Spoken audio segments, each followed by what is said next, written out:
अभी तक के स्टूडेंट्स हम लोगों ने बाइनोमियल प्रोबेबिलिटी डिस्ट्रीब्यूशन का फार्मूला पढ़ा। इसके बाद रिकर्सन या recurrence formula binomial probability distribution का हम लोगों ने पढ़ा। उसमें मेनली हमको फोकस करना है binomial probability distribution.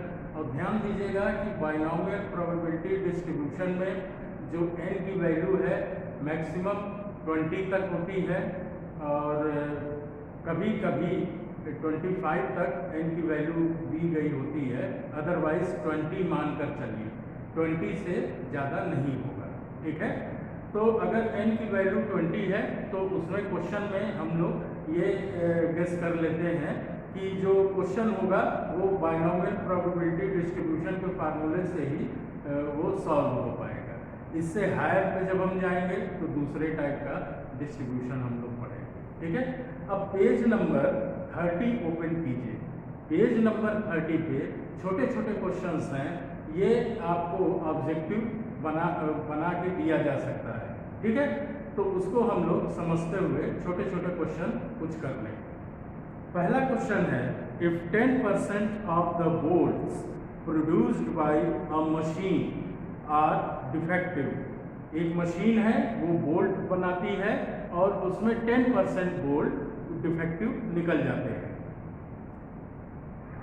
Determine the probability that out of 10 bolts chosen at random. Probability बतानी है अगर हम लोग रेंडमली 10 बोल्ट चूज करते हैं तो नंबर 1 विल बी डिफेक्टिव। तो 10 में से एक डिफेक्टिव निकलता है, तो रैंडमली हम लोग 10 बोल्ट उसमें से जो मशीन बना रही है उसमें से हम लोग रैंडमली 10 बोल्ट चूज करते हैं। ठीक है, प्रोबेबिलिटी बतानी है। फर्स्ट पार्ट है कि 1 bolt will be defective. Second part है नन विल बी डिफेक्टिव, मतलब 10 बोल्ट निकाला उसमें से कोई भी डिफेक्टिव नहीं है। और थर्ड है at most 2 bolts will be defective. 3 part में है क्वेश्चन, 1 बाय 1 हम लोग इसको अटेम्प्ट करेंगे। तो सबसे पहले देखिए क्या दिया है कि n की वैल्यू दिया है 10। इसके बाद हम लोग डिफेक्टिव का केस निकाल रहे हैं, तो इसको मान लीजिए P defective probability, P defective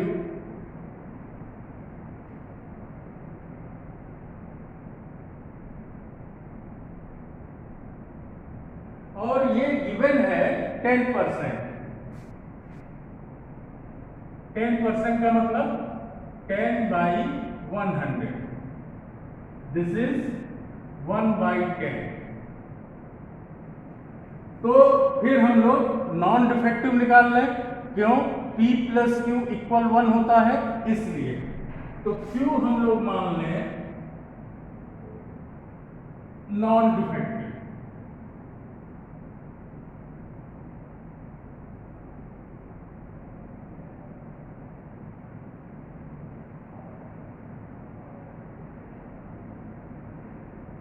तो ये हो जाएगा P प्लस Q इक्वल 1, इस फार्मूले से 1 माइनस P, ठीक, that is 1 minus 1 by 10, that is 9 by 10।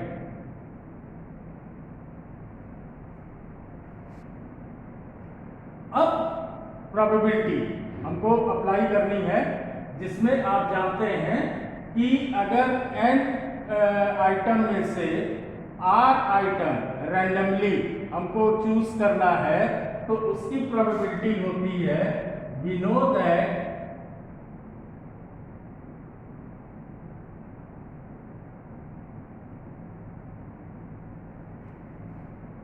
P at x equal r,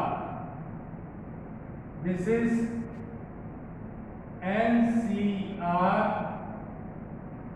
P to the power r Q to the power n minus r कि n item में से randomly अगर r item choose करना है तो उसकी probability ये होती है, क्योंकि बाइनोमियल प्रोबेबिलिटी डिस्ट्रीब्यूशन है तो हम ये फार्मूला अप्लाई करेंगे। ठीक है। अब नंबर 1 क्वेश्चन का पहला पार्ट है 1 बोल्ट विल बी डिफेक्टिव। तो इसमें क्या हो जाएगा, r की वैल्यू 1 हो जाएगी। तो P ऑफ 1,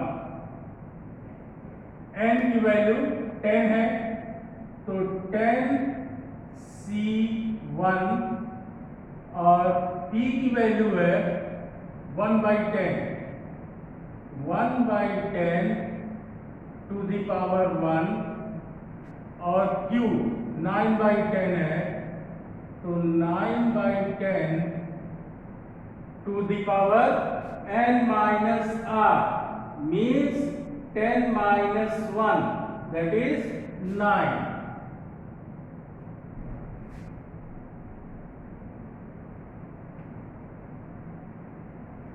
तो 10C1 तो फार्मूला आपको याद रखना होगा NC1 ये होता है n। तो 10C1 10 into 1/10 into 9/10 to the power 9। तो देखिए ये कैंसिल हो गया, हाँ बचा ये। इसको जब आप कैलकुलेट करेंगे अपने कैलकुलेटर से तो इसकी वैल्यू मिलेगी 0.3874। अब सेकंड केस है नन विल बी डिफेक्टिव, मतलब 10 आपने निकाला और 10 का 10 उसमें कोई भी डिफेक्टिव नहीं है।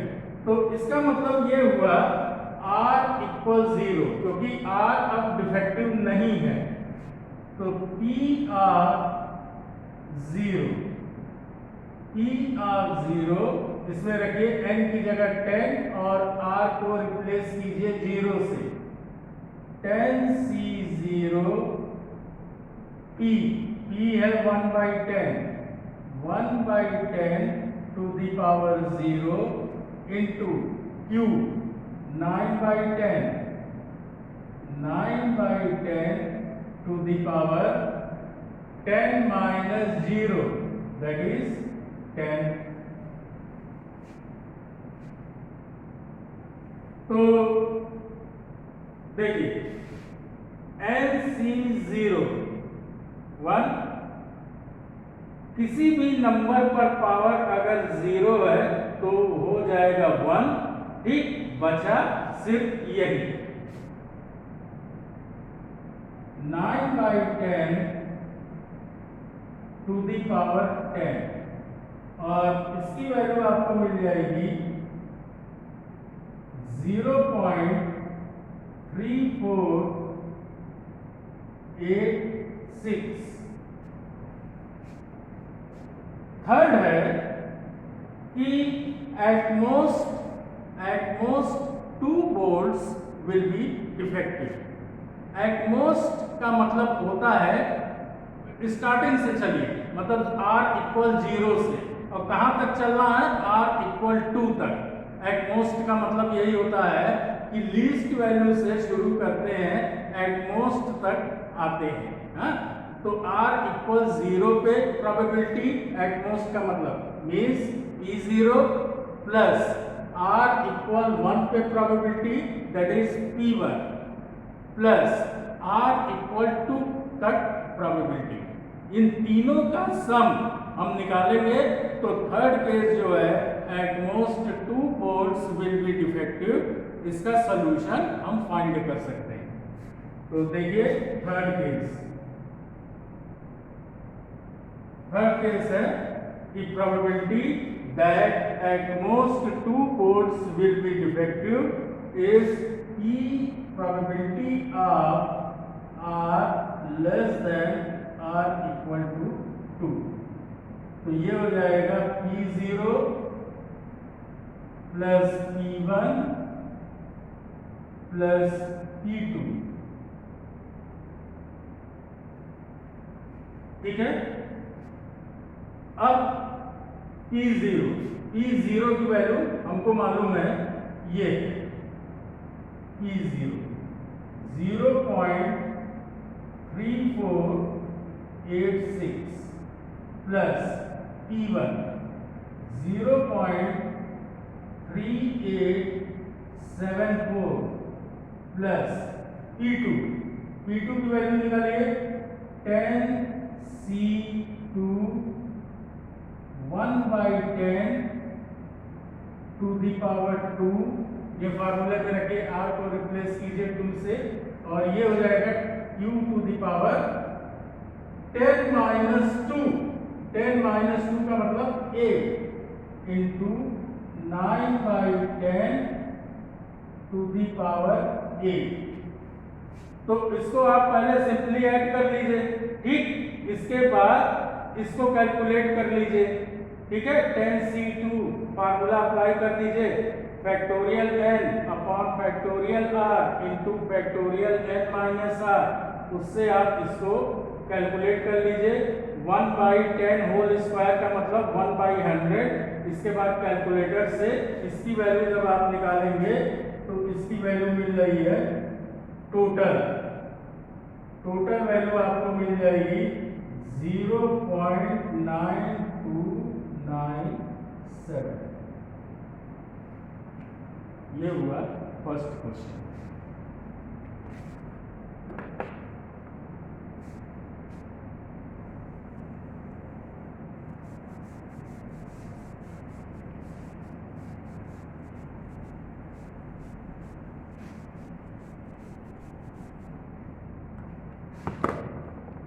सेकंड क्वेश्चन है, a binomial variable capital X satisfies relation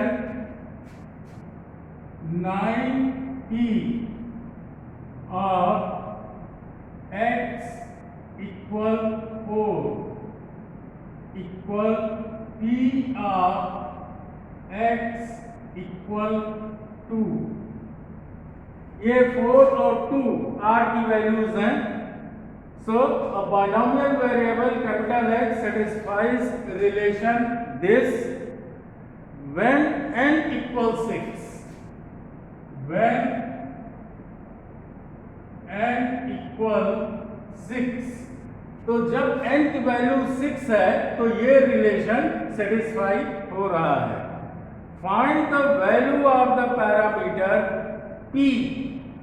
find the value of the parameter p and capital P of x equal 1। ये तो आपका p क्या है, ये है प्रोबेबिलिटी ऑफ सक्सेस, ठीक। ये p क्या है, probability of x when r equal 1, मतलब 6 में से रैंडमली 1 आइटम कैसे कंबाइंड करें उसकी प्रोबेबिलिटी हमको ये बतानी है। तो स्मॉल p और कैपिटल P की वैल्यूज हमको बतानी है, ठीक। तो वही फार्मूला बाइनोमियल प्रोबेबिलिटी डिस्ट्रीब्यूशन का निकालिए, क्योंकि n की वैल्यू 6 है, लेस देन 20 है, इसलिए। तो जब n की वैल्यू 6 थी, इसके पहले n की वैल्यू 10 थी, तो वो भी देखिए लेस देन 20 है, तो बाइनोमियल प्रोबेबिलिटी डिस्ट्रीब्यूशन लगेगा। n की वैल्यू 6 है विच इज लेस देन 20, यहां पर भी बाइनोमियल प्रोबेबिलिटी डिस्ट्रीब्यूशन लगेगा, ठीक है। तो we know that PR is NCR p to the power r q to the power n minus r। तो px4 इसकी वैल्यू निकालिए, therefore px इक्वल 4। तो क्या मिलेगा, n की वैल्यू 6 है, 6c4 p to the power 4 q to the power 6 minus 4. This is equal to 15 p to the power 4 q to the power 2. अब find करिए and p of x equal ये वाली value x equal to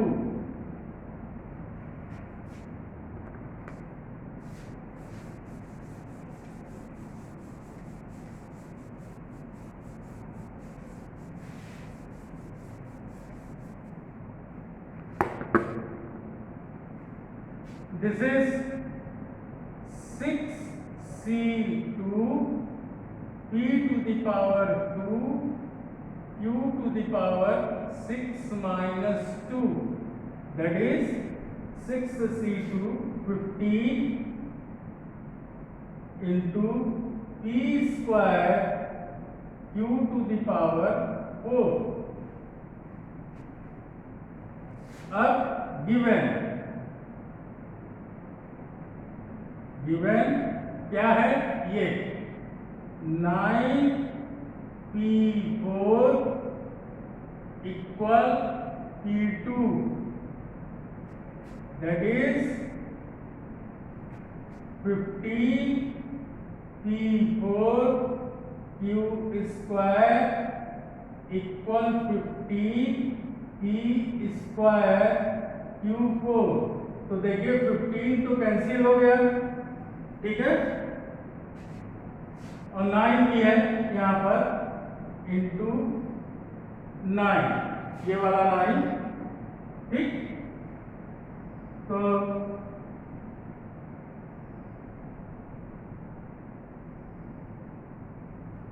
अब देखिए p square इसको cancel करिए तो 2 आ जाएगा, q स्क्वायर इसको कैंसिल करिए तो 2 आ जाएगा, ठीक। तो this gives 9p square equal q square. तो यहां से p स्क्वायर मिलेगा, यहां से q स्क्वायर मिलेगा, 15 कैंसिल हो जाएगा, तो 9p square equal q square. q क्या होता है 1 माइनस p होल स्क्वायर, ठीक है। तो अब इसको सॉल्व कर लीजिए, 9p square equal 1 plus p square minus 2p, इसको ओपन कर दीजिए a minus p whole square की हेल्प से।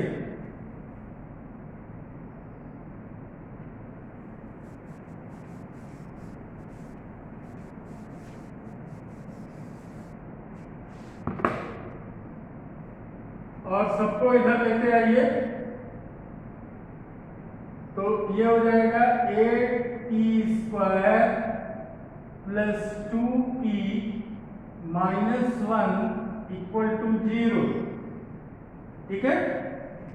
अब इसका फैक्टर कर लीजिए लेफ्ट हैंड साइड का, इसका फैक्टर आएगा 4p minus 1 into 2p plus 1 equal to 0। तो देखिए यहां से क्या आएगा, जब इस ब्रैकेट को 0 के इक्वल लिखोगे तो p इक्वल 1/4 एंड जब इसको 0 के इक्वल लिखोगे तो माइनस 1/2। तो देखिए p की वैल्यू निगेटिव कभी नहीं हो सकती, q की वैल्यू निगेटिव कभी नहीं हो सकती, ठीक है। तो p प्लस p को इस माइनस वाले को कंसीडर नहीं करेंगे, तो देयरफॉर p इक्वल 1/4। तो p की वैल्यू हमको मालूम चल गई। अब p ऑफ x इक्वल 1, इसकी वैल्यू हमको मालूम करनी है।